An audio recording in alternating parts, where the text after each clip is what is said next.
What's up, everybody? Back today to talk about Morgan, the newest film from Luke Scott, and he's Ridley Scott's son, so if anybody's predisposed genetically to probably making films, it's him. This is his first feature film, and it's a pretty good movie overall, I would say. It does suffer from a couple of big major things, but let's get into Morgan a little bit. Basically, the film starts off and we're introduced to Morgan. There's a little incident, and then Kate Mara is sent in as a risk assessment person, like a corporate bigwig. She's sent to this, secret lab where they have Morgan housed, and Morgan is this synthetic life form, basically AI synthetic human that they've created, and there's this group of lab people that work around her, and they're kind of like a family.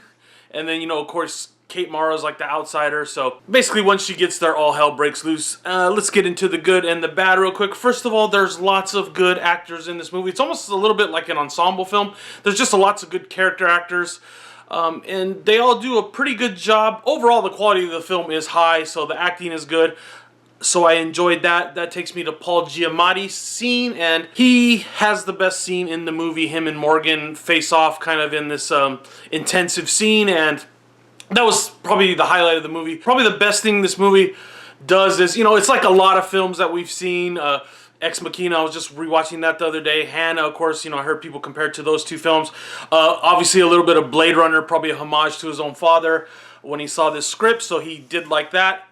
But what it does is it takes the films and it kind of takes all that stuff we've seen and recombinates it in a good way. And the question that it asks really well is that if this team of scientists built this AI, this synthetic human life form, how would they treat it? How would they relate to it? And I thought that's something that was missing out of Ex Machina a little bit and other stuff I've seen. This one kind of explores that a little bit more. It's like they would think it's like their child. They would want to protect it. And, that's kind of one of the things I really liked about this film. That's what leads to a lot of the problems later in the movie. Not problems with the film, but, how these people get caught up loving this synthetic life form, and it, doesn't work out so well for them. Let's put it that way.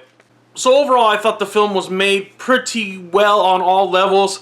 But let's get to the bad things, because like I said, there's a couple of bad things. First of all, the big major plot, aha, surprise moment was painfully, I believe, obvious from probably the first 20 minutes in. And there's this really big clue I missed. And if you catch that clue, you're really going to get it. I mean, I kind of saw it in my own way, but there was one major clue when the credits rolled that I noticed, and I was like, man, that was completely obvious. So if you notice that, it's going to be completely obvious. Probably one of the structural problems with this movie is the third act, and that's, of course, where the big is revealed. But it just felt underdeveloped as a whole. I liked the film, the first two acts where we got to kind of introduced to Morgan, and then the second act where, she's trying to escape this lab.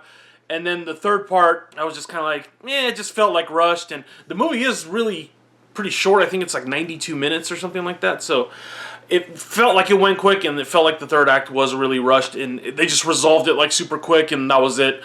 And you're like, oh, that's the twist.